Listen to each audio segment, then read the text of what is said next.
podcast Esamo. Kali ini bareng aku, Farida Hoirul Hasanah dari kelas 11-3 yang bakal nemenin kalian pada podcast kali ini ngobrol-ngobrol asik tapi penuh cerita inspiratif. Nah, sebelumnya kita ucapkan banyak-banyak terima kasih kepada DMS Collection karena sudah memberikan sponsorship pada podcast kali ini. Semoga usaha DMS Collection makin lancar, makin maju, dan memberikan keberkahan untuk kita semuanya. Amin, amin, ya rabbal alamin. Halo Pak, selamat siang. Gimana nih kabar Bapaknya? Kabar baik. Alhamdulillah. Nah, biar teman-teman pendengar lebih tahu dan lebih kenal, boleh dong Bapak perkenalkan diri Bapak terlebih dahulu. Ya, nama saya Bapak Karmin yang beralamat di Dukuh. Ini loh Mbak, saya produk saya ini bakarannya, terus ini pangsitnya gitu. Nah, teman-teman semuanya boleh banget cobain dagangan Bapaknya. Ada pangsit goreng yang kriuk dan juga ada bakaran yang beraneka ragam. Kalian bisa cobain di depan SMA Negeri 1 Mojolaban. Dukuh. Baik. Nah, kita langsung ke pertanyaannya aja ya Pak. Iya. Nah, Bapak boleh dong jelasin nama usahanya apa dan mulai jualan itu sejak kapan Pak? Mulai jualan itu sejak tahun 2020 setelah COVID itu loh. COVID itu kita memang ya sudah tidak punya kerjaan tetap. Nah, terus saya berusaha ingin usaha. Pertama kali saya usaha pangsit.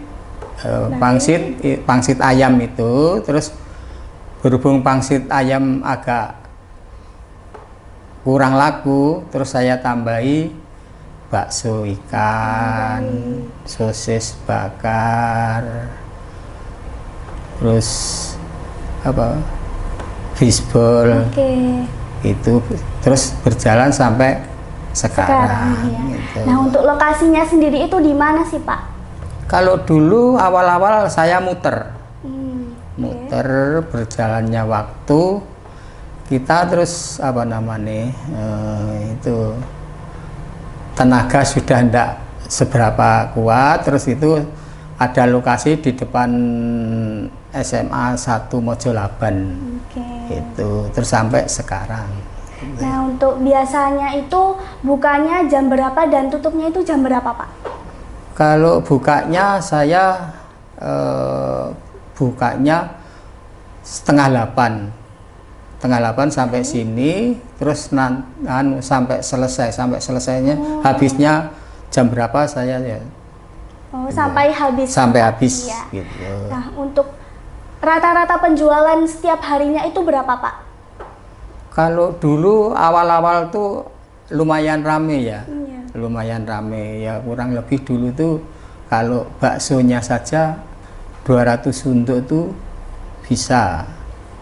Terus berjalannya waktu agak sepi, terus saya tambahi itu bakso bakar sama sosis bakar.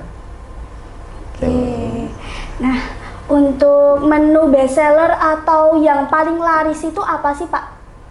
Kalau yang paling laris itu pangsit ayamnya. Oh iya. Pangsit ayamnya. Tapi ya itu tadi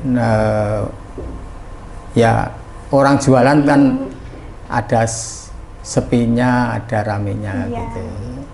Nah, untuk pangsit atau bakarannya ini Bapak bikin sendiri dari rumah atau ambil dari orang lain atau supplier lain? Kalau sosis sama fishballnya itu saya dari supplier. Tapi kalau baksonya biasa itu bikin sendiri. Oke, baik. Kalau pangsitnya ya bikin sendiri. Kan ini kan Bapak bikin pangsitnya sendiri. Nah, bagaimana cara Bapak agar rasanya itu tetap konsisten, Pak? Yang penting fresh, Mbak. Bahan-bahannya itu fresh semua. Jadi saya kira kalau bahannya fresh, saya kira lumayan bagus. Untuk tantangan terbesar yang Bapak lewatin sampai sekarang ini itu kira-kira apa, Pak? Tantangannya tuh ya itu, kalau pasarnya rame itu ya lumayan. Kalau pasarnya sepi memang itu tantangannya orang jualan gitu. Iya.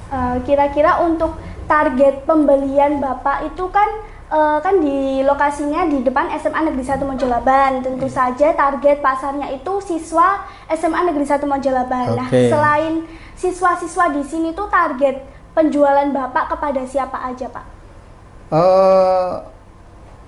Kan itu di jalan ya, Mbak. Itu di jalan tuh ya kadang-kadang ya konsumen orang jalan. Orang kampung sekitaran situ gitu. Pernah nggak Bapak punya pengalaman unik atau lucu selama berjualan sampai sekarang ini? Ya lucunya tuh gini, Mbak, kalau dagangannya targetnya bawa banyak terus terjual tidak sesuai itu, tidak sesuai harapan. Jadi yang laku cuman seberapa gitu. Tapi itu gini, Mbak, kalau saya yang tidak laku itu ya sudah tidak kita jual lagi. Berarti gitu. Setiap hari itu fresh ya, Pak? Iya, betul. Iya, harus fresh. Untuk yang selanjutnya, apa yang membuat Bapak tetap semangat berjualan sampai sekarang ini? Begini, Mbak, kalau memang kita semangat, masalahnya kita tidak punya pekerjaan tetap. Jadi kalau dulu punya pekerjaan tetap, kalau sekarang tidak punya pekerjaan tetap, ya inilah yang saya tekuni itu untuk semangat hidup.